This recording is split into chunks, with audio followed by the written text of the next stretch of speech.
Hi everyone, the Mature Simmer here. So we're getting ready for the corn harvest, so I need to get a corn header.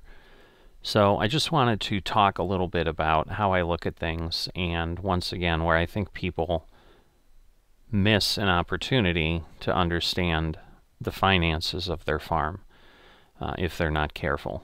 So these are the two largest corn headers we have available to us.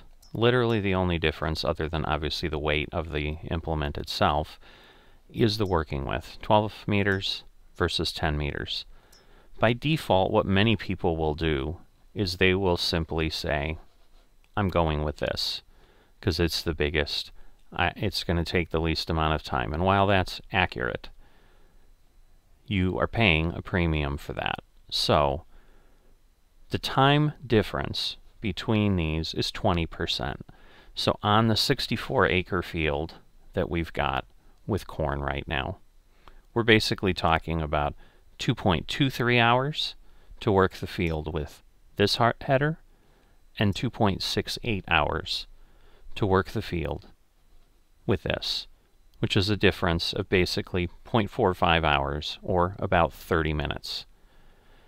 And again, we're talking about a 2-hour time period. So it's the difference of working basically 2 hours and 15 minutes, getting close to 2 hours and 45 minutes. But the price difference is basically 50%. So you're getting a 20% speed increase for a 50% cost increase. And so typically, I would say, go with the cheaper option, and that is what I'm going to do in this case, because first off, this header only harvests corn and sunflowers. It's not as if the abundance of crops is going to be handled with this. It's the similar logic though that I did with buying the Draper header, because I'm also probably wasting 10 or 15 minutes getting that thing on a trailer, on the header trailer and so forth. So I am buying this header and not the John Deere, but that's why. I just wanted to explain that. Nice and early on the farm. Still got some of our lights running up there, giving us a little bit of light, obviously. So I did grab the corn header that I had shown earlier about purchasing, so for now I put it here. Figured why not. Gotta lay it down somewhere, and it just seemed like it would work. So pretty easy to get to. It does barely fit in between the space here. I'm going to top myself off on fuel as I go by. So, but yeah, between the tank and the trees, like it's definitely a bit close. But yeah, it took more gas than I thought. It took a while to fill. So this is wider here because we don't have trees on one side. Just worked out that way, but the map tells me it's ready. Yeah, looking through the trees, it does look like the map is right. So these are all good things. I'm actually lining myself up here to get my GPS kind of set. But obviously we're going to go ahead and get ourselves some headlands here. Turn ourselves some lights on right now. And we are picking some corn. Looks nice, looks nice.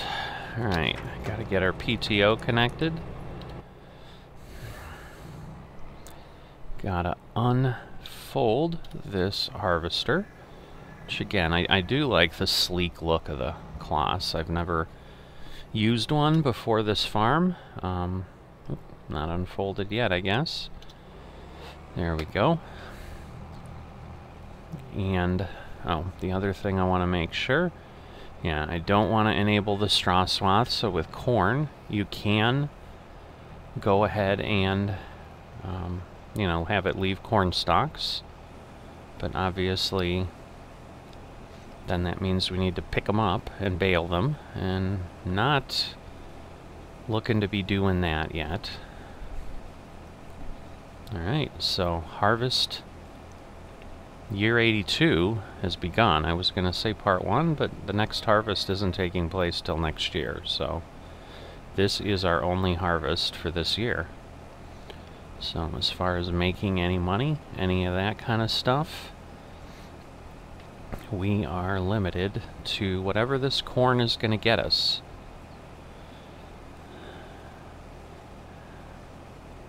So, I still haven't taken a look, shame on me, to compare the prices that the broker's offering me to any other alternatives to just see if I do want to perhaps do something different.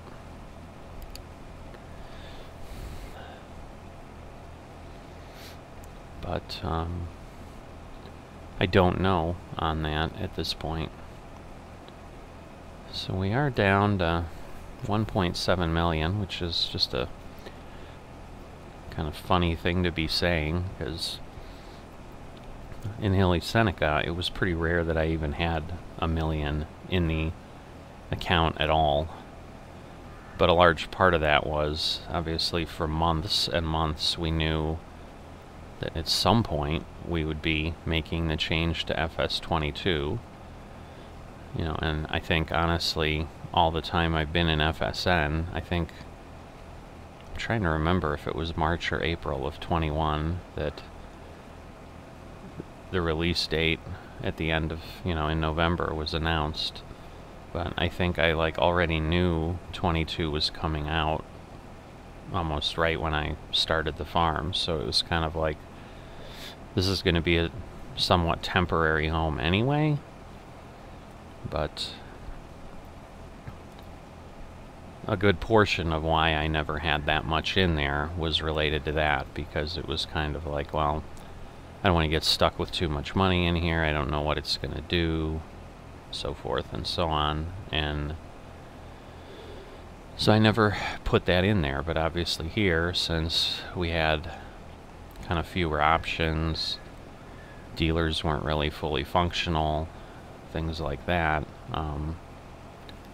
you know, I had gone ahead and trying to figure out if I even need another.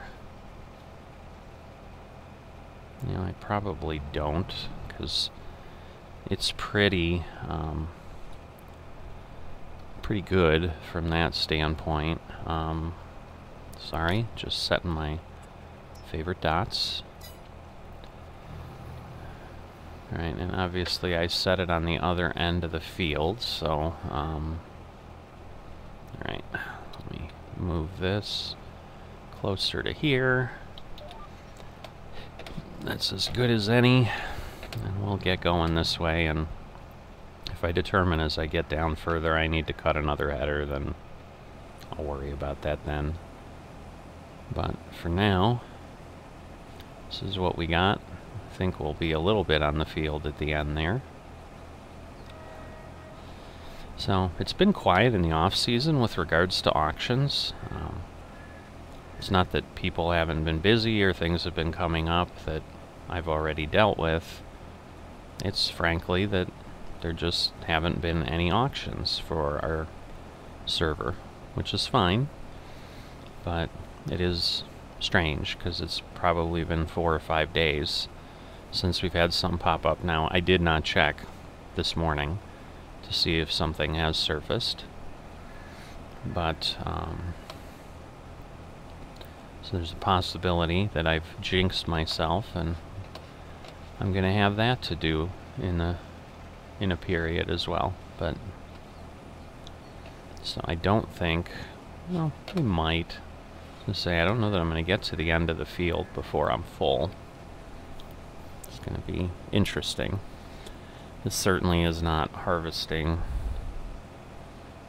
super fast, which is not unexpected for corn.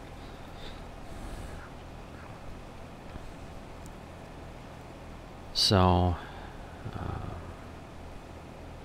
yeah, I don't remember specifically, because again, I asked for corn and wheat pricing, so I know it's between $400 and $500. I think he was offering me $450 for one crop and $500 for another.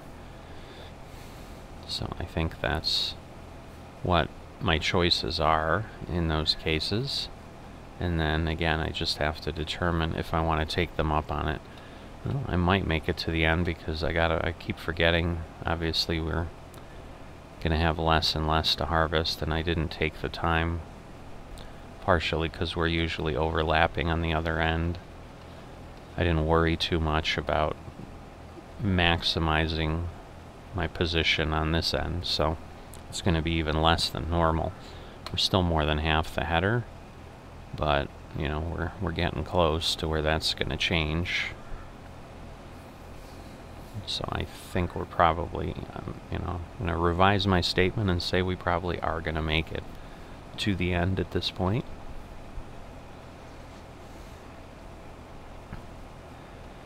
So, nice day. Doesn't look like we're forecasting any rain. Obviously, we're here in October. So, you know, certainly one thing I will say for FS22, just the crops in general, you know, the crops themselves, then the textures that once they're harvested, they're a lot more realistic looking than FS19. So there is that. But, you know, again, that comes with the trade-offs that we've talked about often over the many episodes that we've been on Misty Hills, and as we've waited to even make it plausible. So I do like the jump in the cab, and just like the shaking of the stalks, you know, as they kind of get grabbed by the harvester and are heading to their doom. Can't really tell. I mean, you can see things in the harvester head, but I was gonna say you can't really like see. Well, maybe you can. Not sure if they really animate individual corn moving through there, but and obviously, you know, getting it off the cob and just getting it into what's here in the hopper as loose corn happens inside the machine. It's not something that we see or is animated. Well, we got closer than I was expecting to being full here, but we'll be able to continue down the other direction.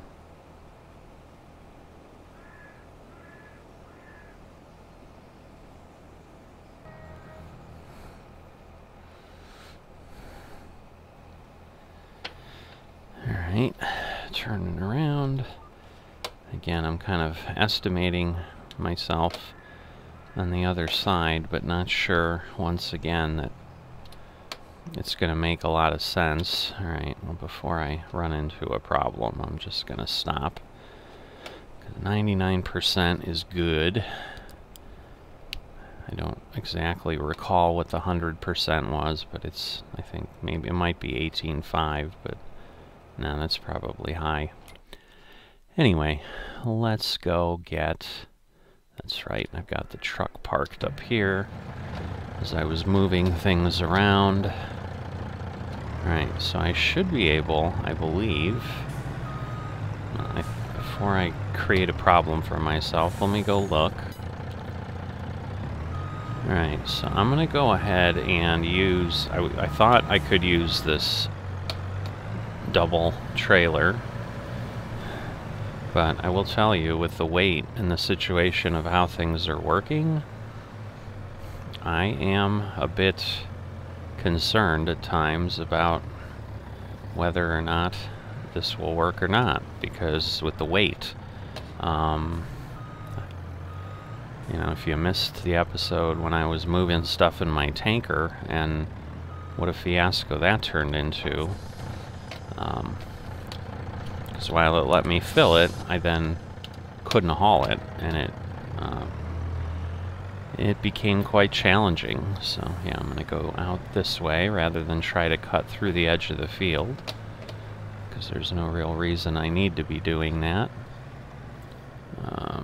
Sorry for the terrible visuals. Just trying to move, but adjust my view as well. So we've also got that sprayer staged, or waiting, I guess, and I just never put it away from yesterday to go ahead and do the spraying on the north end. So we should be able to do that as well if I can get to it today. If not, that's one of the reasons I'm doing things in the sequence I am, is that, you know, the harvest is more time-bound than the spraying is. So I just have to obviously get additional fertilizer on that field sometime before harvest, but that harvest isn't till, at best, August of next year. So that gives me a few days to do that, where this corn has to be gone today or tomorrow. And if it's not, it dies and I lose it. And that's a sad thing. So, alright, so we'll go ahead and I'll move back to the harvester. And then once that's empty, we'll obviously get going again. But we are now fully set. And obviously this is much faster, or will be much faster than our last harvest with the potatoes. So, alright. There we go. So just a little bit in there, because that should let us carry about 80,000, and I think it will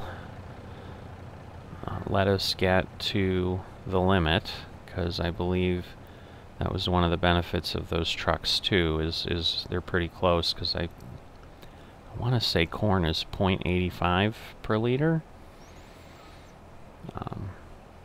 but I think the truck is like 0.86, 0.87 on the capacity side, as far as the weight it can carry at before it hits max weight. And so for harvesting, I haven't had that problem. The issue is with the tanker. Even though it let me fill it with liquid fertilizer, I then couldn't haul it easily full. The truck would barely move it. And so there's a little bit of a possibility of that with this as well, because, well, I mean, let's take a look.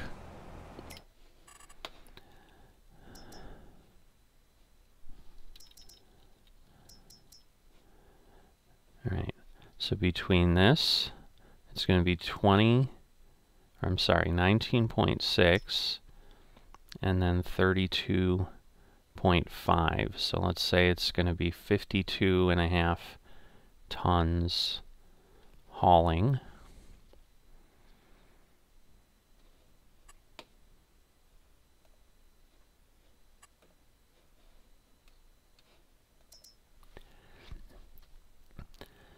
Yeah, and this one full is 50.5 tons.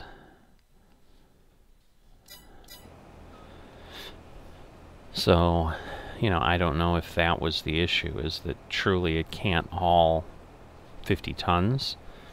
And so that as I get there, that's going to be the challenge. But the benefit we have here, as opposed to obviously with the tanker, was the tanker we just pulled up and we filled it, where the harvest is done in pieces. So we're adding, you know, 18,000 liters of corn each time. So I basically get four or five passes at it. I guess, yeah, 5 would be a little high. So between 4 and 5 harvesters here before that's full.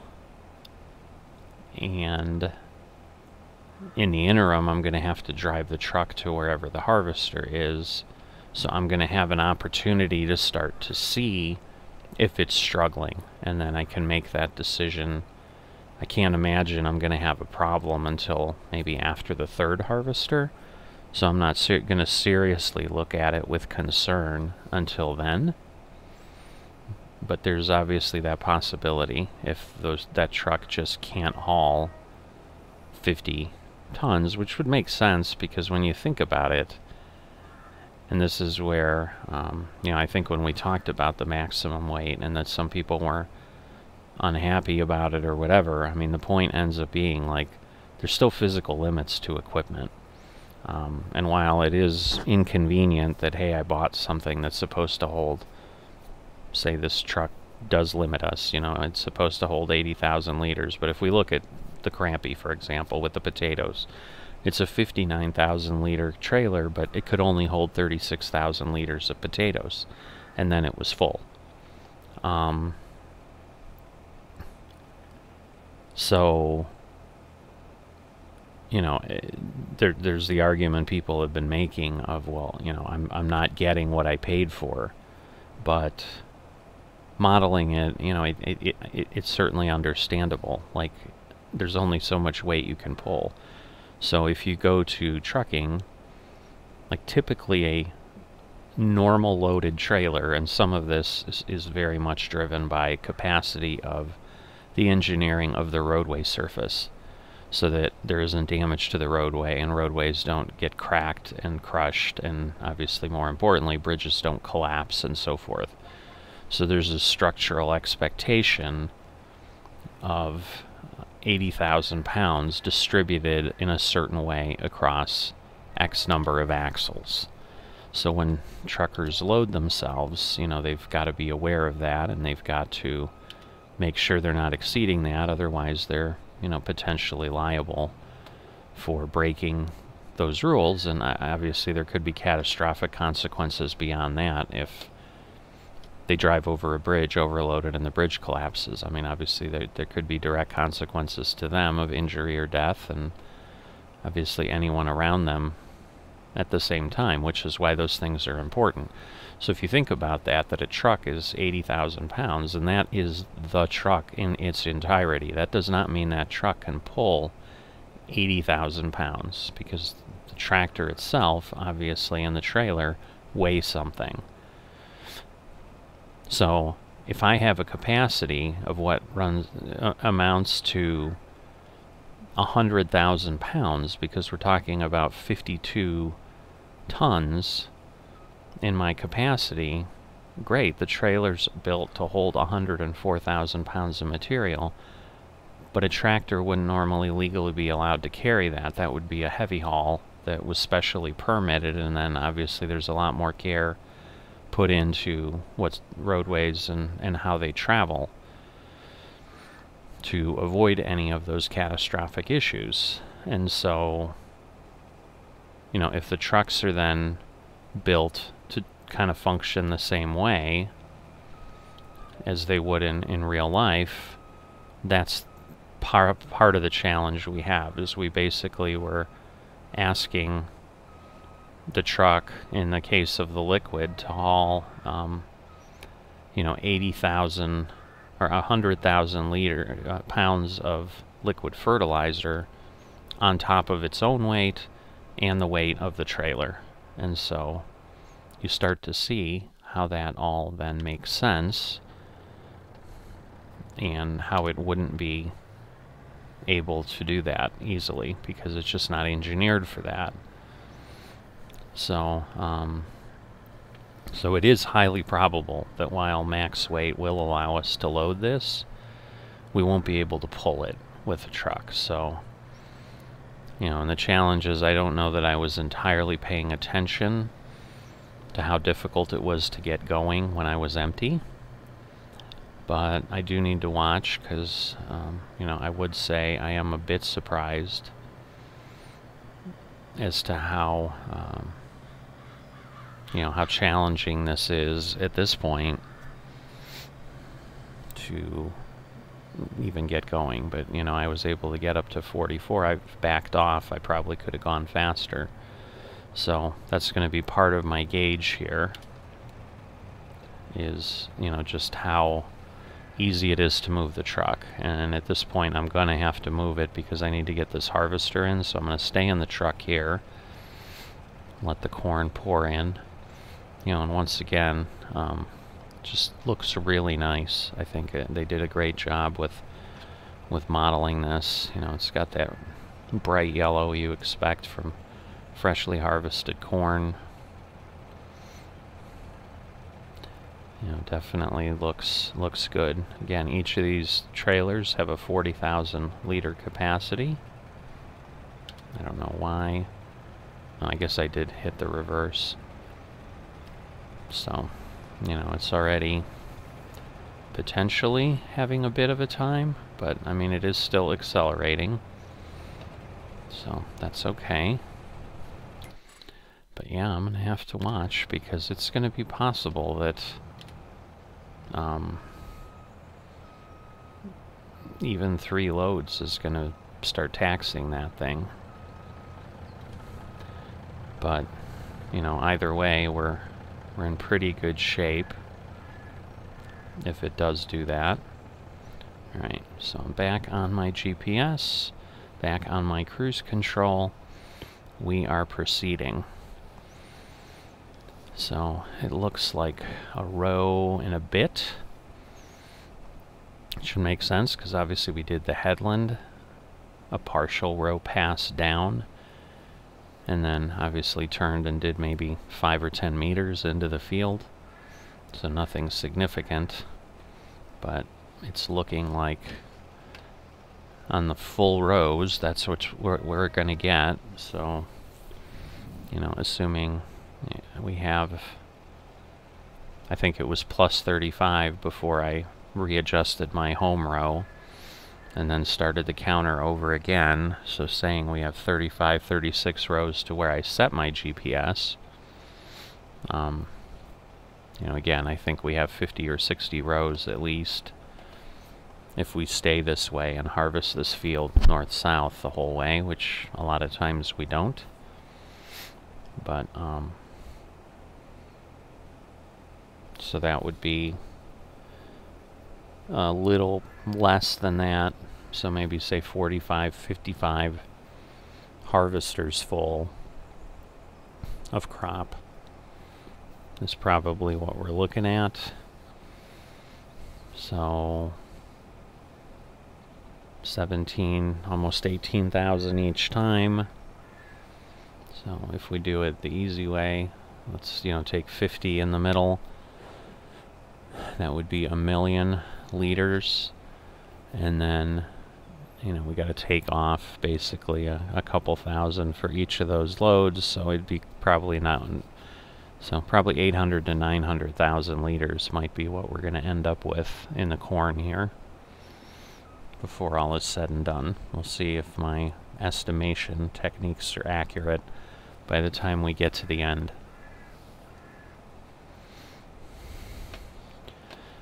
So once again here, I think I've given you a good view of what I've got going on. Don't want to make these episodes exorbitantly long, but want to certainly have enough for people who want to watch the process and maybe listen along to anything I have to share and talk about. But at this point, I'm going to go ahead and cut away, and I'm going to keep working on this. I'm going to give you a little bit of a time lapse for people who like that. Give you a few minutes of that at least, and then likely do just a jump cut to where we're done. So I'll see you in a bit.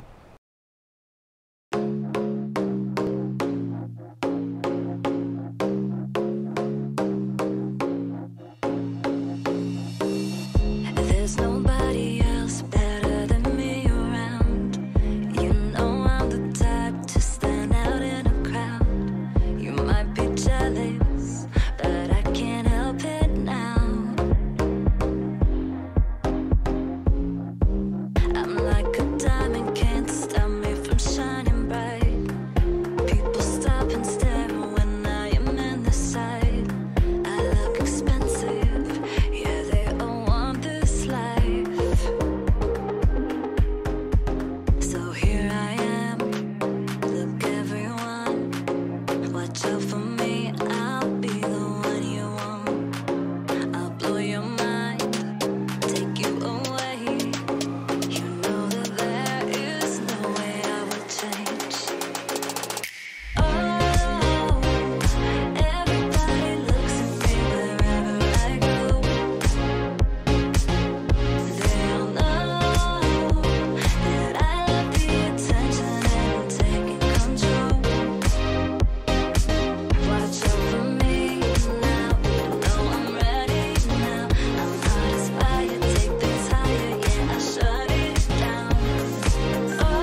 Alright, welcome back. I'm getting down to probably the last 3 passes here. Really haven't had a lag problem until right now, so not quite sure what's happening, but hopefully it's just a short one, and obviously it didn't cause us any severe problems. But yeah, it looks like it's going to be likely that I'm not going to fill up, which is terrific. Don't need to be doing that. It's been taking a bit of time. Of course, I continue to have GPS issues here and there. So I was locked, but obviously, as you saw, it was not heading in the direction. So yeah, there's a weird anomaly with this, where if I drop the header down, it basically gives the animation of the corn in it, whether I'm actually in corn or not. So I'll show you what I'm talking about, because I pick up the header to turn around. But if I go ahead here, and I'm going to put it down early on purpose. So I'm going to put it down now.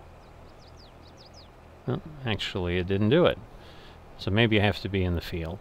But basically, even though I'm not up to the corn, it goes ahead and